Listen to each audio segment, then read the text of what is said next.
What is going up, you guys? What's going on? How's it going, everybody? Welcome, welcome, welcome.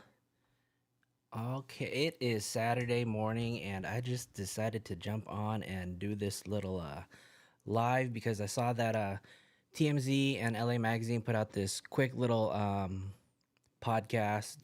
They're I don't know, they're talking about this more than two suspects. So I just kind of wanted to watch this with you guys and see what you guys think. I'm kind of curious to know, what they're talking about. I don't know. You guys believe that there's a second more than two suspects? I don't know. Um but anyways, welcome everybody. Thank you guys for tuning in to Filling in the Gaps. I am Flo Joe. Um guess what, you guys? We hit over 500 subs. So thank you guys. Thank you to everybody who's decided to subscribe to my channel. I really appreciate you guys. So um yeah, it's crazy. Never would have thought that I'd achieve 500 subs. So I really appreciate it. Thank you guys all for hanging out. It's gonna be a short live today. So yeah, stars definitely. There it is. Just playing a little bit of music really quick. But yeah, I got a nice little intro. Who do we have today? Stars, welcome, welcome, welcome, welcome. D Lucky, how's it going? My Nevada cousins out there. Peekaboo, how's it going? So anyways, we're gonna jump right into it. I see Cindy from sunny South Florida in the building. Bernice, thank you guys for joining. Let's go ahead and get right into it, you guys. So here is the newest podcast that TMZ put out. They are saying that there's more than two suspects. So I haven't seen this, and I'm just gonna react to it with you guys. Let's get right into it, you guys. The DA, clearly she thinks David did this, but there were more than one or more than two people. Are you guys who hearing had this? some Hold on knowledge one of it. second. Let me see. A circle around David knew various things. Can you guys hear this audio? By land and by sea, welcome to Two Angry Men. Mark, we have a lot to talk about because the DA is closing Let me know. in. Type of one in the chat if you guys can hear the somebody, audio. and I believe two people who are very close to David, the singer who is a suspect in the murder of Celeste Rivas. And the DA is having a hard time, by all accounts, getting the information she wants. They are before the grand jury. It is a secret session, but there is a hallway there. Hold on. Let me see. Let me fix this really quick. Okay, let's see. Public hallway. There you go. And we have somebody who was in the public hallway actually for something else, but voices carried. And we heard a guy named Robert Morgenroth, who is the general manager of Mogul Vision, which is the record company for David. But more important, he is the day-to-day manager of David. He handles his life. And we heard Morgenroth talk to his lawyer after he was in one of the grand jury sessions, saying that the DA got very pushy, trying to find out why I didn't call the police. And he said he responded to her. He didn't think it was her responsibility, that his job was to make sure the tour kept going. Well, you only call the police when there's evidence of a crime. So it sounds like the DA believes that Morgenroth knows something that's connected to a crime. And the only crime that's before the grand jury right now is the death of Celeste Rivas. And by the way, they're exactly right. They're not talking about moving somebody after death or postmortem or anything else. And when you talk about the scuttlebutt on that 13th floor is that Beth, who is the prosecutor out of maybe Beth Silverman. Beth Silverman is I mean, she is ferocious, number one, but her energy has infected. I'm told by secondhand, have you, that the witnesses are saying the grand jurors are engaged. There is two grand jurors in particular who are lit up by Beth. The Beth's energy is infectious in there. It's like nothing I've ever heard of in a grand jury right now. So, in case you guys have been living under a rock, a few things have happened the past couple of days, right? So we know that Rob Morgan Roth, who is supposed to be the day-to-day manager for D4VD, has been called in to testify during this grand jury, and you know, he's just kind of, I don't know. This guy is so full of himself. They asked him why he didn't call the police. And his response was he just wanted to continue with the tour. So we're trying to figure out if I'm curious if they're granting him immunity, right? Or if they may be potentially looking at him as a suspect. I don't know.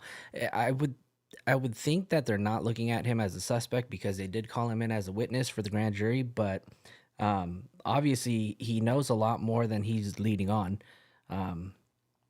And TMZ came out with another article the other day and basically stated that there is another witness that they want to hold in contempt because they are refusing, or they actually didn't even show up. So I'm curious to see. And they say that an arrest is imminent, and it's not for D4VD. It's for a female person or female witness. So I don't know. I feel like there's going to be a lot to unfold the next couple of days. They just put out this podcast, so let's just kind of continue on with it. It is wild what is happening. Mind you, earlier people were talking about this as, and I think the LA Times even reported it as, an investigative grand jury. If this is an investigative grand jury, it is the most aggressive grand jury I've ever heard of. It does not feel like an investigative grand jury. Morgan Roth testified for at least 3 days, Monday, Tuesday, and Wednesday. And he may have testified sometime the week earlier as well. But he must be a critical witness. Now, it's really interesting, Mark, because Robert Morgan Roth is a co-manager of David. The other person who manages him is a guy named Josh Marshall. Josh Marshall is the guy who rented the house that David lived in. Remember, that's the house that the LAPD executed a search warrant on and took stuff out after Celeste's body was found. So we're told that house figures prominently in this investigation. So Josh Marshall, who rented the house, is the co-manager with Robert Morgan Roth, who is, we're told, David's day-to-day manager. So I don't know if Josh Marshall has testified, but they clearly think that Morgan Roth is a key witness. And I got to tell you one other thing, and help me out here. Morgan Roth must be testifying 3 under a days, grant guys. of immunity. And one of the problems, I think, from They're saying that just he piecing testified all for this 3 together, days. is that they don't like some of the stuff he's saying under the grant of immunity. And remember, a grant of immunity kind of cloaks you in this idea that they can't come after you unless they don't believe you. Well, I don't know if there is a grant of immunity. You may be right, but then help me out on this. Well, stars, let's remember that Robert wasn't the only one backstage with her, right? I mean, there was another person that was there, and all fingers are pointing to maybe this potential person may be in a relationship with Rob. I don't know. We've seen a few photos floating around on Reddit that may indicate that the two of these people were in a relationship. And in that one screenshot of David's performance at the Fonda backstage, where we see Celeste kind of tucked into the corner, you do see this female figure that looks like they're accompanying Celeste. But yeah, I mean, it is kind of weird, you guys. What do you guys think? I feel like this other person, right, this witness that they want to arrest, may have ties. Obviously, they're saying that this person, whoever is refusing to testify does have the same attorneys as Morgan Roth. So I'm curious to see who it is that they're actually going to arrest, and if that arrest is going to come anytime soon. What do you guys think? That my reporter, who was in the hallway on Wednesday, saw Morgan Roth and his lawyer walk into an adjacent courtroom. This is a courtroom that has been hearing contempt motions, but also, I believe, is connected to the grand jury. Then the DA, Beth Silverman, walks in as well. And our reporter walks in the courtroom and they kick her out because they're saying whatever it is private. So it's got to be something connected with the grand jury. And it's feeling to me, it's really feeling to me, and I'll get into this in a bigger way in a moment, but it's feeling to me like Beth isn't getting what she wants out of Morgan Roth, and she's asking the judge to lay down the law. This is what happens procedurally. You're on the 13th floor. You've got your people on the 13th floor there. Department 100, Department 123, the grand jury, all of them are right in a row there on the 13th floor. 123 is where they've been dragging people into because the grand jury is presided over either by the judge in 100 or the judge in 123. When they're kicking the public out, that's because they're talking about grand jury secret stuff. Now, mind you, one of the misnomers of the grand jury is that somehow the witnesses can't talk. Witnesses can talk. In fact, that's how a lot of this stuff is getting to you or getting to me. What's happening is when they march somebody into Department 123, it almost always revolves around the fact that there's been a judicial grant of immunity, because if you're a lawyer, criminal defense lawyer, the last thing you want is to not have the judicial blessing. And you said that you're overhearing stuff in the hallway. If there's a lawyer there and the lawyer's worth anything, the lawyer has already insisted on immunity. They're going in there. Beth, knowing Beth as long as I've known Beth, she's over there. She's not buying what somebody is selling, or somebody's not singing from the script she was led to believe, because before you give immunity as a DA, you do a proffer. You tell them, either you, meaning the witness, or the lawyer tells them, this is what I expect them to testify to, because you're not buying the proverbial pig in a poke. Are you saying that you think he has immunity but isn't living up to the deal and she's pissed off? I think that there is an immunity deal in place. Otherwise, he would not be testifying in there, and that she is dragging him down there because either she doesn't like the answer she's getting, or he's not complying with the terms of the immunity agreement. With one or the other, they're not. So that's a good point that they brought up, right? If Rob has really anything to do with the disappearance or the unaliving of Celeste, then they're probably granting him immunity. So then that way he'll testify, and he'll give them information that they want. So then that way they can prosecute D4VD. Kind of makes sense, right? But I don't know. I mean, do you guys think that he's involved, at least with the unaliving of Celeste? I remember reading an article the other day. It was on East Bay Times, and now I don't know if it was just the way that they worded the article, but it was a little weird because they did state that that Rob did. So the reason why they were asking him why didn't he call the police was because. And so basically it said, why didn't you call the police after you discovered the body? And I don't know if it was kind of just taken out of context, but if TMZ is not reporting the fact that Rob Morganroth actually found the body and didn't report it, like, I feel like that's a completely different story, right? So it's just a little weird. I'll try to see if I can find that article as well, and then we'll kind of review it too. Not dragging them in. If somebody's in front of the grand jury and has been there for a couple of days, and from what I'm told, grand jurors are actively engaged, And if that is the case, and the witness is resistant, or the witness is not saying the kinds of items or complying with what the DA was led to believe, that's when you drag them down there.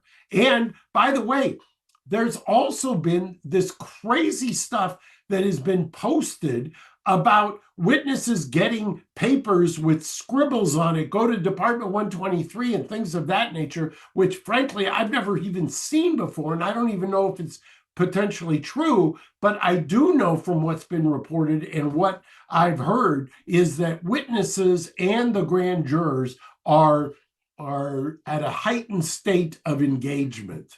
Well, I got to tell you, this does not feel like an investigative grand jury. We are shooting this right now, you and me, on Friday afternoon, and my reporter was in the hallway and heard a couple of grand jurors just saying to each other, have a great holiday. And it sounds like they may be taking a break. I don't know this, but I'm trying to connect the dots that they may be taking a break for Christmas and then coming back the first of the year. And that aligns with something else that my reporter heard. So then that means that we're going to have to wait and wait and wait. Obviously, we have the holidays rolling around, right? We have Christmas. So who knows? Maybe we might not get anything until the new year. Because he heard Morgan Roth's lawyer. Her name is Evan Janess. Evan Janess, talking to Beth, the DA, and Beth was talking about a possible hearing date of February. And so they're not going to have an investigative grand jury that goes months and months and months. This feels like a real grand jury that could lead to an indictment. Let me, if there was some kind of a betting line where you could bet on stuff, I would put a ton of money on the fact that there is no way this is an investigative grand jury. Beth Silverman is not over there to do an investigation. She's out of major crimes. They're not assigning Beth to investigate anything. Okay, so that's something new, right? So they're assuming or they're under the presumption that this is no longer an investigative grand jury. Interesting. I'm curious though. How long do grand juries or something like this take? It seems like they've grilled Rob Morgenroth for what, 3 days already? They said Monday, Tuesday, and Wednesday. So I'm curious when this grand jury even started, because they did say that it began mid-November, right? If I can remember correctly, they said mid-November is when it started. And so it's what? It's December 13th today. So they've probably been convening for roughly about a month now.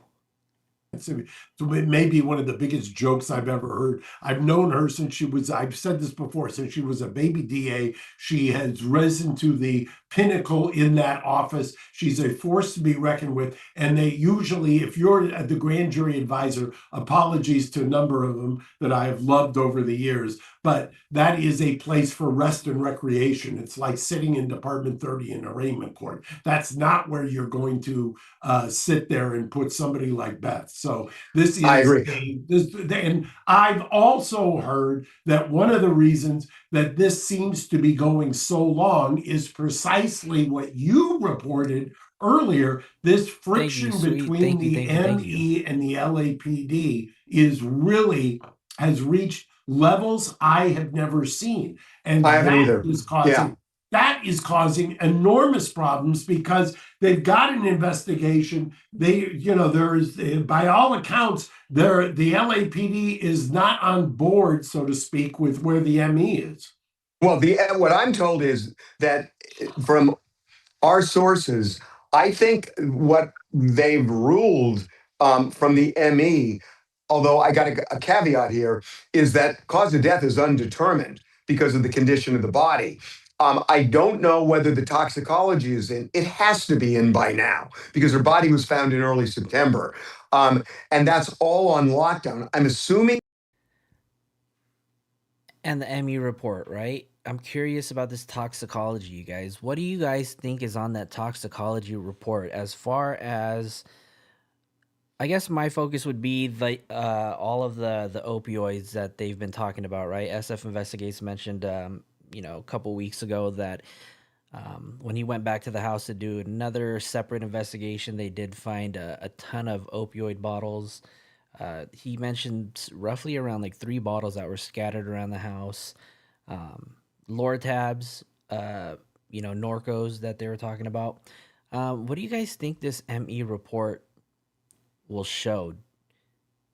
I mean, obviously, I think that there's something in this report that is so major, to the point where the LAPD felt like it was necessary for them to seal all of the records, so then that way the public couldn't obtain them. So I'm curious what you guys think about the toxicology reports. Do you guys think that it's going to show that maybe she was under the influence, or maybe potentially? Now, they probably won't be able to determine the amount of drugs that were in her system, if any, right? But they would just be able to determine if there was. So like, it's a qualitative report instead of a quantitative, meaning that they can determine if there was something in her system, but they can't determine how much, if any, right? The LAPD knows about the tox report, but I don't think the LAPD wants this to be viewed as an undetermined cause of death. They are viewing it as a murder. I got to tell you one other thing, and this to me may be the biggest thing, that on Wednesday, Beth walked out into the hallway and talked to Evan Janess. And my reporter, again, was 12 plus feet away, but heard it. And Beth was saying she was going to get a body attachment for a female witness to show up in court, which for people who don't know, it essentially means you find them, you arrest It's the them, equivalent and of you a take them bench to warrant. court. Right. Yeah. It's like a bench warrant for a witness. That's why they call it a body attachment. Bring me. So I had to look up what a body attachment was. I thought it was just like a document or whatever. But basically, a body attachment is a process issued by the court directing the U.S. Marshal or law enforcement to bring in a person who has been found in civil contempt before the court. The process may also be called an order of commitment for civil contempt or a warrant for civil arrest. And that I found, well, this is on the U.S. Marshal's website. Here you go. The body. So hold on, let me see. Marissa said, Stars, I also think that they gave up cause. Supposedly they tried to go to LAPD for help and they did not do much to help her get back, even though they knew where she was at. I'm sure they are planning to sue. So a civil lawsuit is probably in the works, right?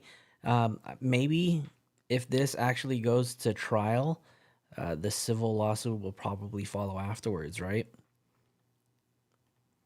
Miss Dizzle said, I have a feeling she was, just based on the picture by the tree. She looked high. You're talking about that split photo, the reflective one in downtown? Star said, I can't think of words for what I'm trying to say. It's okay, neither am I. We just freestyle it. Pika says, THC. I'm on the fence with narcotics. Ah, okay. And I'm curious what method they use to determine, her toxicology, because hair samples, they could have used hair samples, but if she was coloring her hair, that could damage DNA and could impede the results of any kind of toxicology. So I'm curious. Georgia says, does anyone remember the burnt car a day before or a day after in South LA? LA Fire Department didn't pop the trunk on a burning car. I forget the tow yard's name. I know it was a tow yard in South LA, but I do remember that. That literally happened the day after, which was September 9th. And the crazy part is, in early October, I remember that a news article came out, falsely came out, and they said that they arrested somebody in the murder of Celeste Rivas. And it turned out all the news media outlets ended up retracting it maybe about an hour later, saying that this arrest was not anything related to Celeste Rivas Hernandez, but it was in fact related to the second car that was found on September 9th. Soledad Lopez, that's correct. The victim was Soledad Lopez. Thank you, Stars. Appreciate it. So help me out here, because to me, Evan Janess, who represents Robert Morgenroth, who is the day-to-day manager of David, that Evan Janess also apparently represents this woman who is a no-show at the grand jury. So it would seem to me, unless this is remarkably coincidental, that this woman and Morgenroth have some connection. Whether she also works for this management company, I don't know.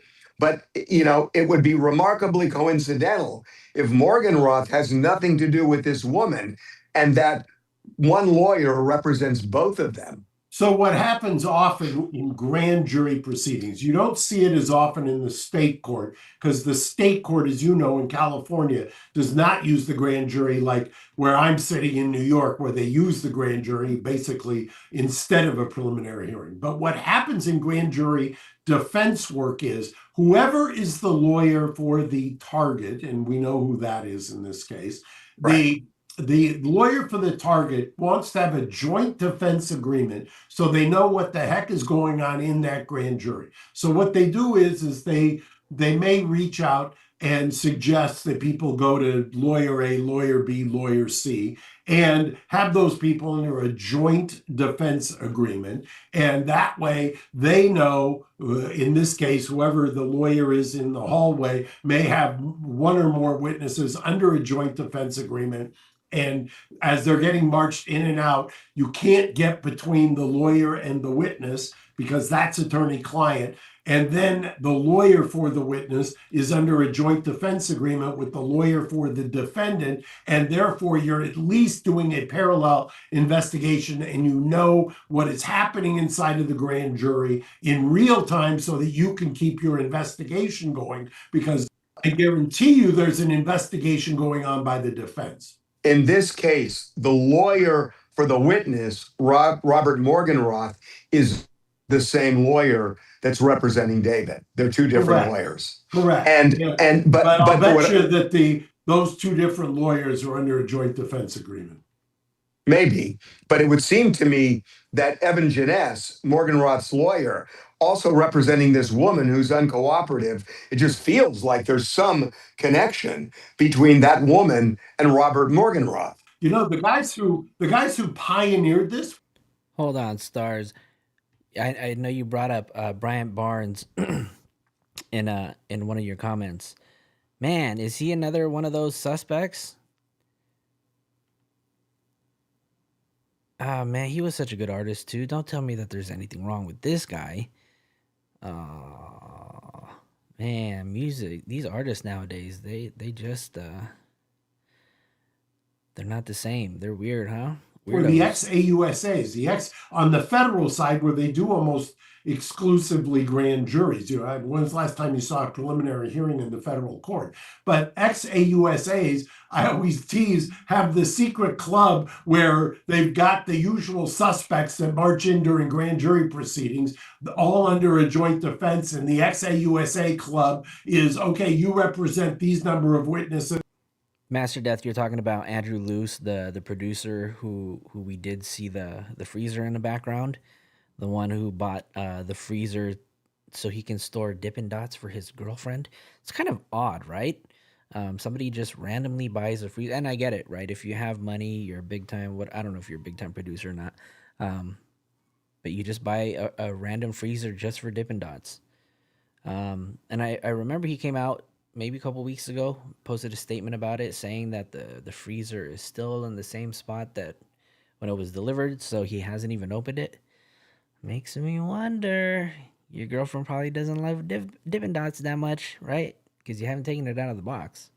And I'll represent the target or the subject, and then we'll peel off at a certain point when the current AUSA who is targeting them decides to kind of eeny, meeny, miny, mo who they're going to indict.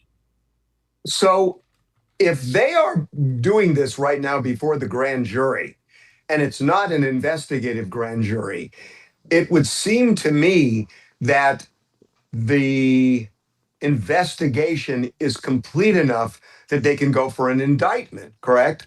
Correct. And I think anybody who died, that's the only thing I push back on that doesn't make any sense to me as to why they would wait until February, unless there's some sophisticated toxicology, which could be that they have to do. Because remember, if you've got a heavily decomposed body, the idea of trying to determine the cause of death becomes as complicated as the body decomposes. There are all kinds of problems with that. There's all kinds of problems that happen as a natural devolution of the body and the biology. And so they may be trying to do some kind of sophisticated forensic analysis, because Well, I believe they've already gathered all of the electronic and the kind of trail, if you will, and they know who was where when. And so they've got a pretty good idea of who they think is responsible. And that's why they're zeroing in. And that's also, by the way, if they're giving immunity, that means they pretty much ruled out that person on a variety of levels for having any criminal culpability on the bigger Felicia, crimes, and welcome. they're just Thank you for rolling hanging them out. over on maybe the disposal, the movement, things that they're not worried about getting kind of coming around and boomeranging on them. what I don't understand about what you just said is that if they're waiting for a sophisticated toxicology report, why would they convene the grand jury and really bring it in for a landing and then just say, now we got to wait for this tox report? Wouldn't they wait for the report, present all the evidence, and then presumably try and get an indictment without a break? No, I think they've got a pretty good. Look, I'm going to tell you, it would be shocking to me if they didn't have a pretty good idea of what they think happened, what they believe they know happened, how it happened, when it happened, and now they're just backfilling the proof. And that's based on the fact that they had all kinds, as I said, they've got, by all accounts, an incredible timeline that they've already created electronically or based on devices and based on people posting certain things. They've got that timeline. They also have kind of video evidence, not just people keep talking about the Tesla, but they've already canvassed. I've been on the receiving end of this with LAPD. They do a remarkable job of getting surrounding cameras, surveillance, ring cameras, things of that nature, piecing them together in terms of a timeline. They've already done all of that. They know exactly what they think happened. That's why I said when I started that, and maybe why it was confusing, I pushed back against the February, because the more they learn, if what I'm saying is true and the witnesses' lawyers are communicating with targets' lawyers, they know what's going on in that grand jury. It does not take any kind of a sophisticated lawyer to figure out how close they are to pulling the trigger. So, we talked about this with respect to the LAPD, that they believe there is at least one other suspect. Based on a couple of things that I've heard. Hold on really quick. I just have to kind of stop the stream really quick. And I do want to give a shout out to the person that just donated to the show. We got a $25 donation on Venmo. So I do appreciate you. I don't want to say your name out loud, but I do appreciate the support. Thank you, thank you, thank you for the donation. I really, really appreciate it. Let's go, you guys. Do me a favor, you guys. If you guys haven't already, hit the like button. If you're not subscribed, hit the subscribe button. Turn your notifications on so then that way you can get notified anytime that we go live. Because with my crazy hectic schedule, my full-time job, it's kind of hard to put together a consistent schedule. So I only go on when I really have an opportunity to. But I'd love to continue to keep doing this. So your support truly matters. So all I ask is that you guys just hit the like button. It helps me with the algorithm, helps me put that video out there. I'm sure you guys hear this a ton of times from your favorite creators, and I'm no different, right?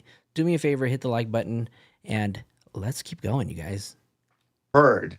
I think Beth is more than at that point as well, believing that there's somebody else involved.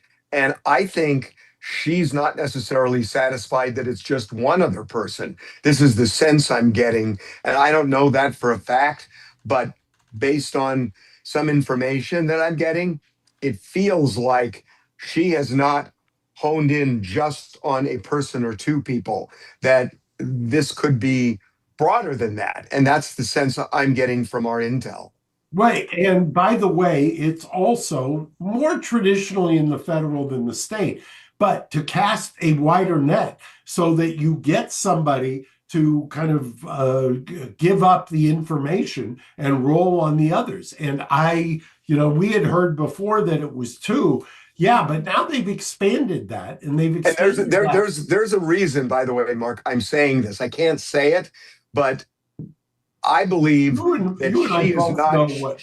Yeah, she is not limited to just two. right. And you and I both know why that is. And you and I both know that when she's asking the questions, she being the prosecutor, and she's asking certain questions, that's because, a good lawyer, a good trial lawyer, and she certainly is, knows the answer. And if somebody's not giving them a straight answer, she's going to know it. And that's why she's getting, how should I say, she's taking it to another level. So help me out here.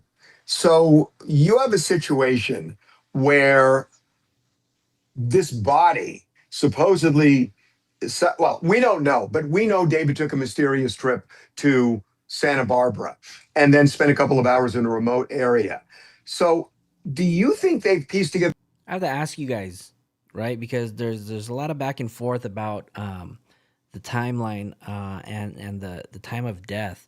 When do you guys think that Celeste was unalive? Right? They're talking about the Santa Barbara trip that took place in springtime. Plays a lot of significant, a lot. It's significant in this case. Um, I don't know. And then they came out with that post on Reddit a couple weeks ago that confirmed where that trail was in Altadena or the Angeles National Forest. Steve Fisher supposedly confirmed that the last proof of life of Celeste Rivas Hernandez was taken on January 2nd, and that photo was taken at the Angeles National Forest.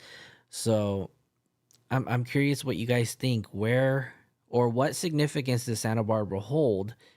And what do you guys think about this January 2nd trip to the Angeles National Forest? Because look, let's talk about what everybody is whispering, and not even whispering, saying they believe David had something to do with this. And they believe that David may have done something with the body in Santa Barbara. But then the question is, if he did, and we don't know, but if he did, how does the body end up in his Tesla in Los Angeles? You're saying the LAPD knows this. I mean, that is a lot to put together. Well, I think they not only know it, I think that became the thing.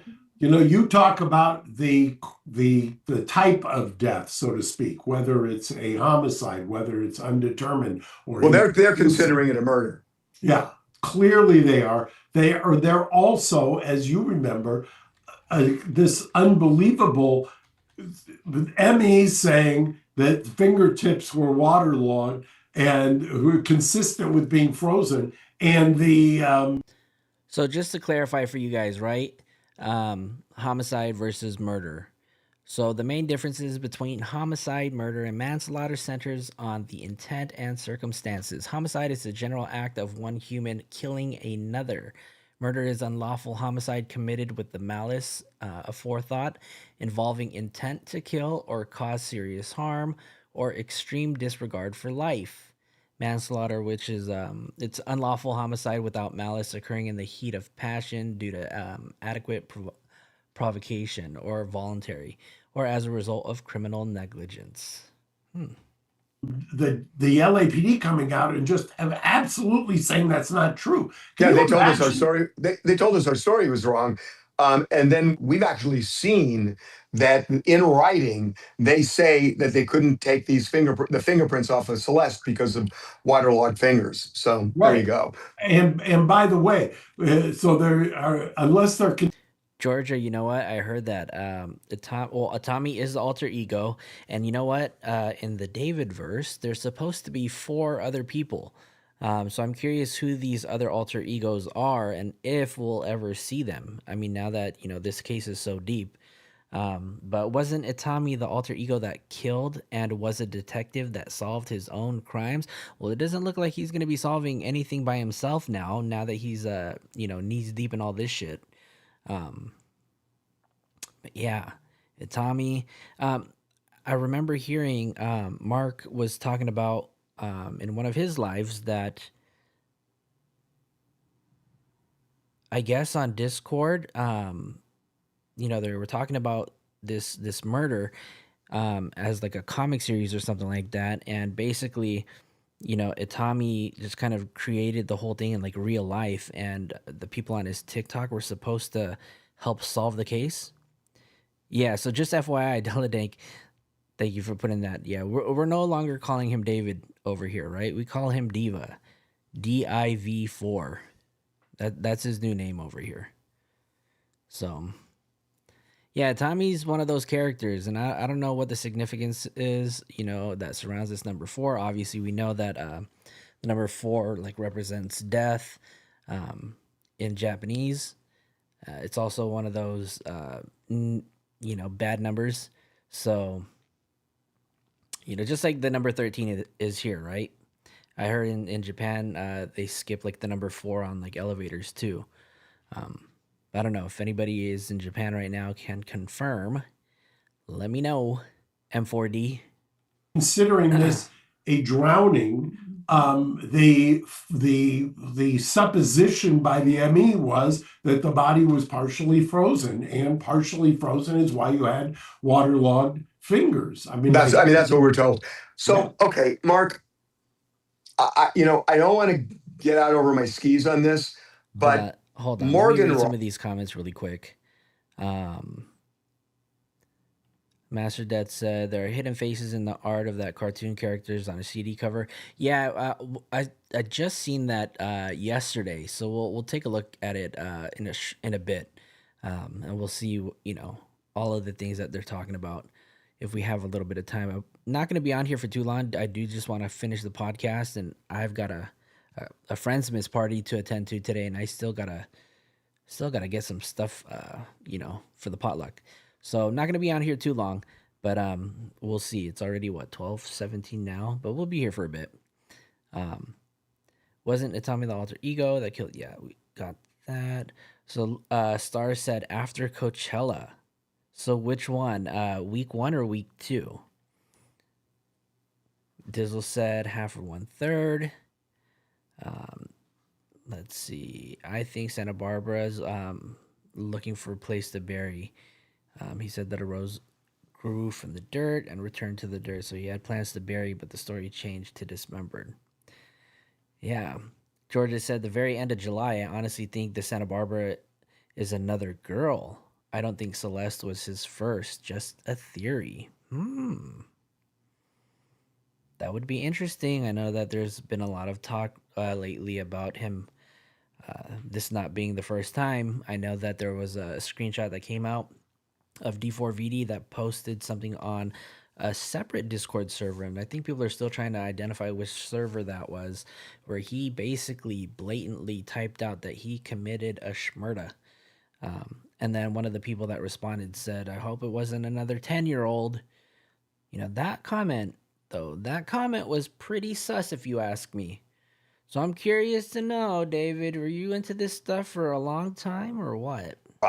when he said Beth got upset with him on why he didn't call the police, and he said, "Not my responsibility."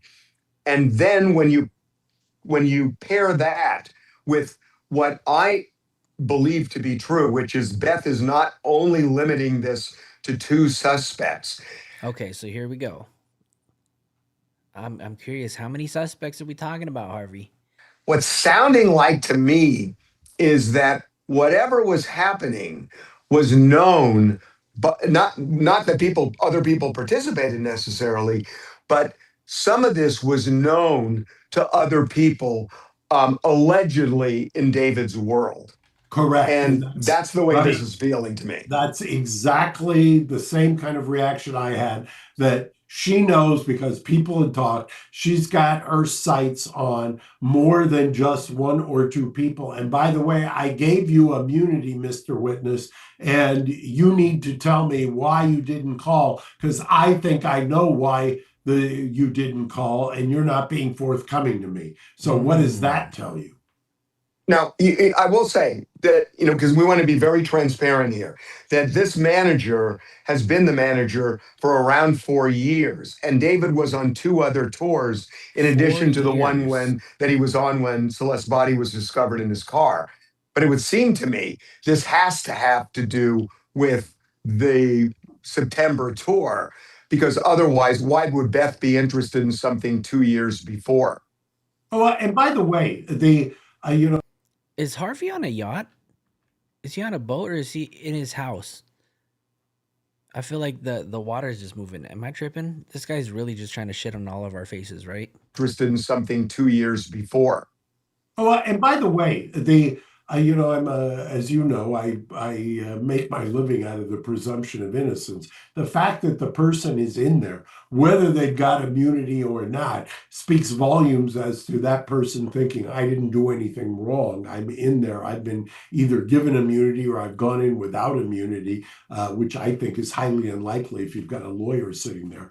But the idea of getting crosswise with the DA, I think, shows that the DA knows or suspects that the witness knows more than they're saying. Why didn't you call police? Yeah. Implies, I know why you didn't call the police. I know that you know what had happened and you didn't want to call the police because of the dominoes that were going to start falling. I mean, this is not, I know it's a kind of I hate to say it, a murder mystery, but this So it is, is. it is a homicide. At least that's what they are proceeding on. They think, the law enforcement thinks they know who was responsible. They think other people outside of who was responsible quickly knew what was happening and stood by and didn't do anything, which is hence the question, why didn't you call police? Because if you called police, you were going to jeopardize A, B, or C. And why don't you just admit that? And you're not telling me the truth. And therefore, I'm going to drag you down to 123 and threaten your immunity agreement. So, yeah, I mean, it's not hard to make a connection here, because Morgan Roth's answer to Beth when she asked, why didn't you call police, was, didn't feel it was my responsibility. My responsibility was to make sure the tour went on. I don't think it's a big leap to think that maybe he thought that if he did call the police, the tour would be in jeopardy. So that's the only connection that I can make, that whatever Beth felt he should call the police about, that information could have jeopardized the continuation of David's tour, right? We're both saying the same thing, that she has a theory as to what actually happened. He's not being forthright as to why he didn't call. He may be completely 100% honest when he says, my concern was the tour and I'm not the police. And he would be technically legally right. If he heard something that happened and Mark, he didn't what call up, the Mark? police and he What's wanted going to on, make Mark? sure the tour happened, there isn't a snitch rule for witnesses. Well, I think, put a different way, there is no legal responsibility he has to notify the police, even if he knew something criminal was going on with David. There's no duty imposed on a tour manager or any manager to call the police, especially if there was a crime that had already happened. But whatever it is, I don't see any legal duty on Morgan Roth's part. Do you? No, I don't. And by the way, the only legal duty is whether he's complying with an immunity agreement. If he's not answering a question or he's obfuscating, in her opinion, right? And this is one of the problems. And I always explain to people when they get into immunity agreements, that the whole expression of a perjury trap is you get immunity, you go in front of a grand jury, you don't say what they want you to say. Famously, I've had the only two witnesses that I can remember in the last 40 years who've done that and said, I'd rather go to jail than sing your script. Susan McDougal. Susan McDougal and Greg Anderson in the Barry Bonds Balco investigation. So those two witnesses were not going to play by the prosecutor's rules. And that is the downside of taking immunity. If you don't hew to what they think the story is, you're at risk. So explain this to me. If you're right and they offered Morgenroth immunity or they gave him immunity, why does he need immunity if he had no legal duty to talk to the police? I don't get I it. wouldn't have, there's no way I would have let this guy, my client, go in there without an immunity agreement. No way. Why? Because anything he knows other than, and by the way, he's already confirmed that, at least reportedly from the hallway discussions, because when you have to say, I didn't think it was my duty, when somebody's asking the question, why didn't you? That's enough to trigger any sentient criminal defense lawyer to say, you're not talking unless you've got immunity. That somebody will try to fashion liability on that absent an immunity agreement. By the way, your defense is a jury instruction that says mere presence is not enough, or knowledge of a crime is not enough. Who wants to be on the receiving end of that?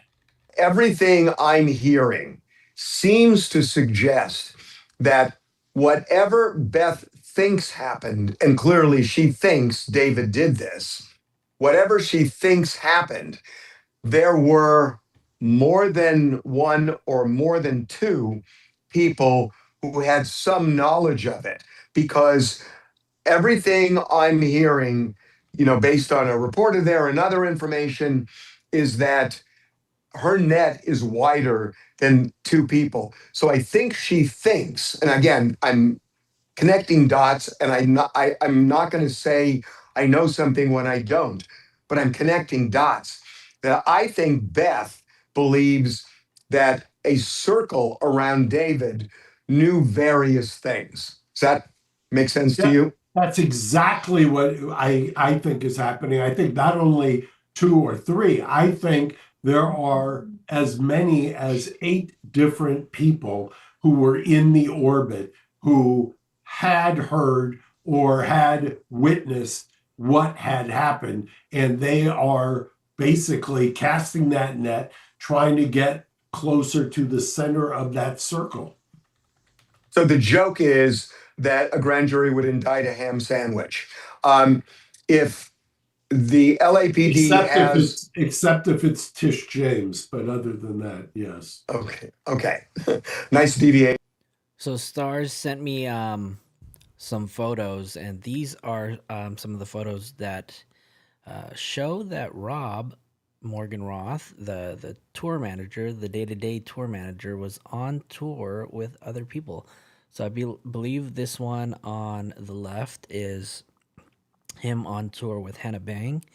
And then this one, I don't know who this was. I thought this was Rich Brian, but I guess not. Matt Chan. That's crazy. So I'm curious what he's doing for these other artists too, and wonder if he's, on some bullshit. That's crazy. But if in this case, everything we're told she owns her own record label and has no public manager listed. Wow, that's weird. PD believes they have hard evidence against David. That doesn't. And you're right, though, Stars, because I did see that even Zerks put it on his profile that he's now like doing video edits or whatever for Hannah Bang. So that's a little odd. Jumping ship, huh? Where's the loyalty? I mean, he did it. It's just that they believe it.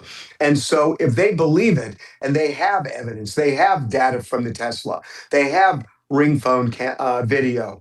They have They've witnesses got and whatever else. surveillance. They've got surveillance Right. footage. If they have all of that, even if the ME comes back with an undetermined cause of death and nothing particularly helpful with toxicology, that would not prevent an indictment, would it? No, I mean, take a look at, my friend Matt Murphy, who used to be an Orange County DA. I think Matt has done in his day.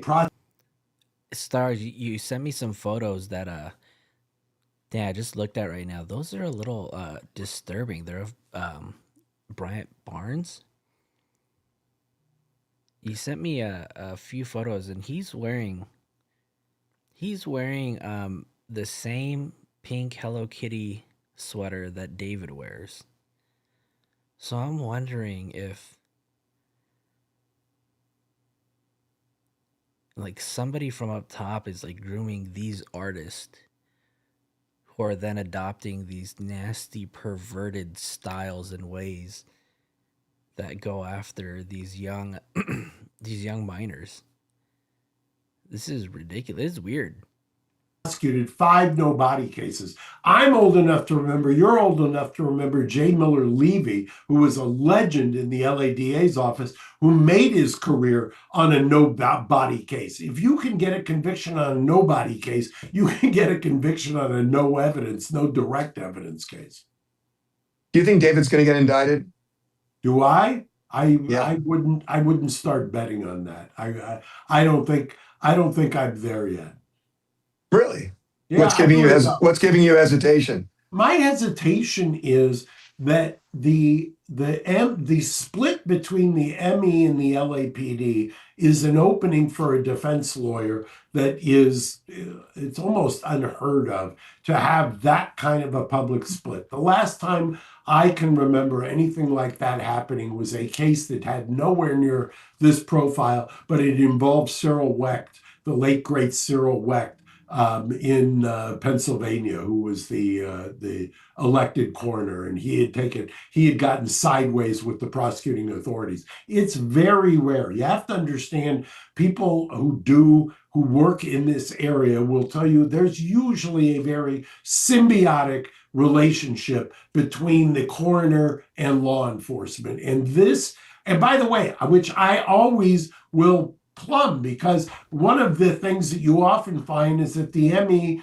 or the representative will kind of tailor their conclusion based upon what a detective is feeding them, which is unfair, which is not science. That's junk science. So this is really a stark contrast and something that is extremely rare, and I think fascinating to not just practitioners, but the public, obviously. Well, except Look at poor little Harvey right over here. This guy looks like he is Fair, tired. which is not contrast and something that is extremely rare. I'm not gonna lie though. For a 75-year-old, this guy is doing something to keep himself in shape. He just looks really sleepy.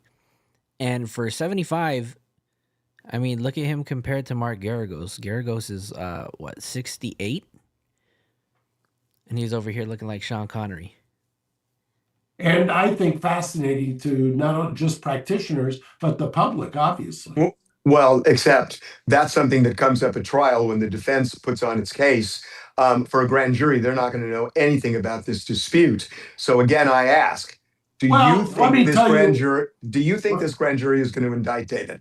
I think this grand jury very well could. I mean, if you're asking me that, I think that the grand jury very well could. But remember, if the defense is as savvy as I think they are, I bet you they already have a private pathologist taking a look at stuff and analyzing everything that's happened. They've done, they've gone even farther than that. So it would not surprise me if there is a lot going on that we don't know from the defense standpoint.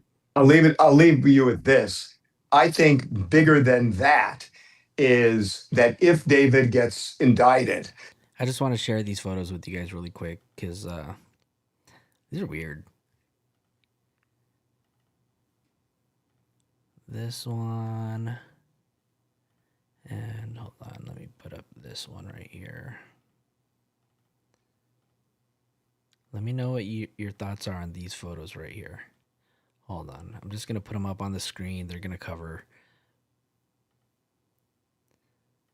Hold on. So this is Bryant Barnes. This is another artist. If you've ever heard his music, he's got like a really deep voice. But yeah, does this sweater look familiar to you guys? I wish I had a photo of David in this sweater.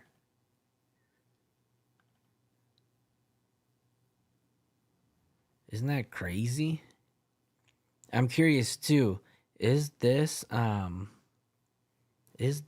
same sweater that belongs to David, or is this just another one that he just so happened to have? It's really disturbing. I don't know. I don't understand the whole lore, behind men dressing up in Hello Kitty gear. Wild, wild, wild. The biggest argument they got is, why is somebody doing something to a body in Santa Barbara and then months later it ends up in his Tesla at his home when he's on tour? Why would somebody who committed murder do something that ridiculous? You want me to respond? Sure. If the clients made good decisions, they wouldn't need their lawyers. Oh. See you next week. See you then. Bye. That Mark Garagos look like he's lost a little bit of weight, huh? What else? What else? What else? What else? What else is going on? That's pretty wild. So a third suspect? I don't know. I think that there's going to be more than just two people. I think if I'm curious too, if Rob doesn't give them what he wants, can they just take away whatever immunity that they may have granted him and convict him? Right? This whole grand jury is brought upon by the DA, right? The defense is not present, so anybody who's viewed as a suspect, i.e., David and maybe Neo, at this point, it's the reason why David hasn't been arrested or Neo hasn't been brought in for questioning. Maybe Neo is actually being viewed as the second suspect, right? Let me see. Check my Discord. Oh, okay. Oh, that's weird. Hold on. Let me just... Hold on. Let me just save this. I have to start a new folder for this Hello Kitty stuff.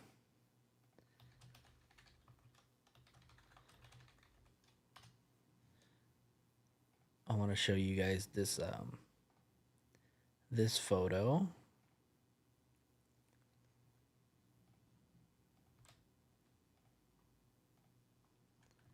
One second, you guys. One second.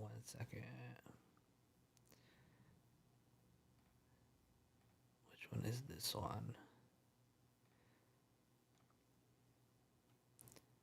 Don't know if you guys can really see. I'm going to cover up myself really quick, but then I'm also going to add this photo right over here.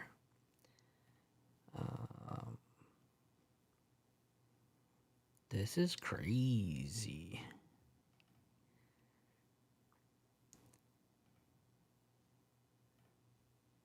Let's see. So this right here is a photo. Actually, let me just kind of change this one too, because I'll just show you this one.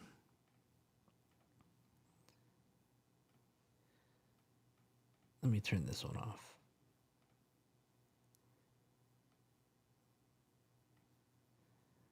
So this is David wearing this sweater. You guys notice what's on here?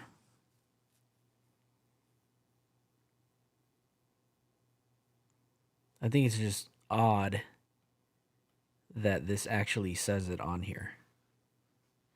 I don't know exactly what the top says, but the bottom says Celestial. That is crazy. This guy is really demented, man. That is wild. Stars, thank you for sending this. This is, I never even noticed this part. Wow. Is this the same hold on. Is this the same sweater that Bryant Barnes is wearing? Hold on. Where is it? Right here. Sorry, y'all. Oh, wow. It looks like it is, huh?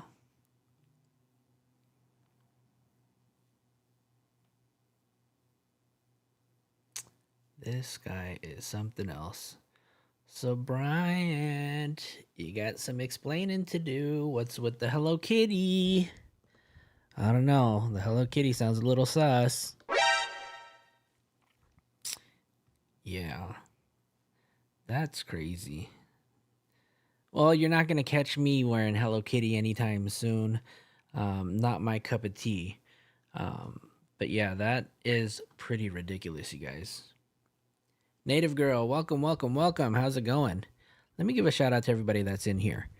Do me a favor, you guys. Type a 1 in the chat so then that way I can give you guys a quick shout out. We just recently hit 500 subscribers, right? And it's all because of you guys. So thanks for that 500 subs. We are on our way to possibly getting monetized as a channel. And it's because of you guys who are supporting. So do me a favor, if you guys haven't already, hit the like button, hit the subscribe button. Damn. I started this video with 500 subs and we're at 509 today. So that's awesome. I really appreciate it, you guys. All right, let me give a shout out to the people that are in this chat. We got Jad, my mod. Welcome, welcome, welcome. Or thank you. Stars is in the building. George is in the building. Whitney's here. Miss Dizzle. Hold on. We're going to play this. We're going to run this back again. This is my little stock sound on my Rodecaster. Yashoda is in the house. Cindy, Peekaboo, Stoic. We had Mark the Shark in here. Shout out to Mark the Shark. If you guys haven't already, check out his channel. He does an amazing job covering this case too. Let me go ahead and find his channel so that way I can put it right there for you guys in the chat though. I gotta shout out the people who always shout me out too, so I gotta show my love and support back.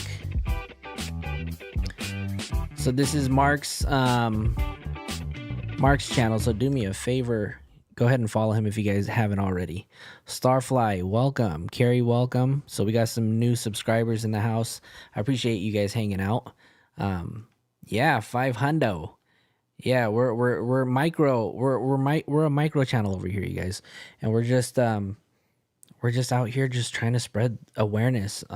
You know, we're all here for the same cause. We all want justice for Celeste, and you know, I think it's funny because TMZ just posted an article the other day, basically saying, you know, how Rob has these personal ties to David. And he's the day-to-day manager, and they're reporting this, you know, 2 days ago. But we've been on this. We've known about this for months already. You know, that Rob has been the day-to-day person on this. So, you know, I guess it takes somebody like TMZ or LA Magazine to get the mass public to realize that, you know, stuff's going on. But, you know, the people that are in the chat, the people that are on Mark's Discord, the Shark fam, like, we've known about all this stuff for a long time, so none of this is really like new. I guess maybe TMZ is just verifying, but you know, we're doing what we can to get to the bottom of it. You know, we talk about this on a daily, and I don't think that there's a day that's gone by since Celeste was discovered that we don't talk about it. Georgia, you found me from Mark. Well, I appreciate you stopping by and hanging out. But yeah, Mark does a phenomenal job covering this case. So if you guys haven't subscribed to his channel, you guys need to do it now. I'm gonna drop it in the chat one more time. Subscribe. And then when you do subscribe, come back and drop a 1 in the chat, so then I know you guys have shown my boy Mark some love. But yeah, TMZ is not putting out anything that's really new. I know they got a lot of boots on the ground too. But we got Mark the Shark, who's going to be boots on the ground too. If you guys don't know, Mark went out to what trail was that? I keep forgetting the name of this trail, but the trail in Altadena where Celeste Rivas was supposedly had her last proof of life. Mark was out there, and the trail's closed. They're supposed to be opening up soon, so I know that he's going to be back out there. So you guys need to tune into his page, so then that way, when he does go live, maybe he'll go live from the actual trail. I know one of the goals is to find that rock that had the word high on it. So you guys need to tune in. Master Death said, I've been sharing pics to David with scratches, a black eye, and cut since the story broke. I know David tried to stop me on the Facebook pages. Really? Well, you just got to keep doing it, Master. And I know that you said you were going to send me something, so I don't know if you actually got it. Oh, and let me give a shout out to Sasha, who just became a member on Buy Me a Coffee. Just sent your support with 10 euros. Wow. I appreciate it, Sasha. Thank you so much. I appreciate it. Damn, this is crazy. I had no idea that this would be something possible, you know. You can make a little something out of coming out here and just talking to people. But anyways, you guys, I do appreciate you guys hanging out. This is probably going to be it for me today. I do have to get ready, and I have to go to this Friendsmas party, you guys. And I got to cook. I don't know if I'm going to cook, but I have to bake, you guys. So I think I'm going to be making my world famous, infamous bread pudding. Drop a 1 in the chat if you guys are fans of bread pudding. But anyways, that's going to be it, you guys. I do thank you guys for tuning in. Maybe if I have some time, maybe I'll come on live later tonight. I don't know. Mark did a live last night, did a reaction to the Nancy Grace show. So if you guys haven't seen that, go to his page, check it out. That's going to be it for me, though. I do appreciate all of you guys who just recently subscribed. Welcome to the fam. We don't have a name for our group of people out here, right? I am a part of the Shark fam, right? But I also have a separate community of people here that follow as well. So we're going to have to brainstorm on what we're gonna call ourselves. But anyways, thank you guys. I do appreciate you guys hanging out. Have a good Saturday. Yeah, I'll see you guys. I love you guys. Take care. I'm out. Peace.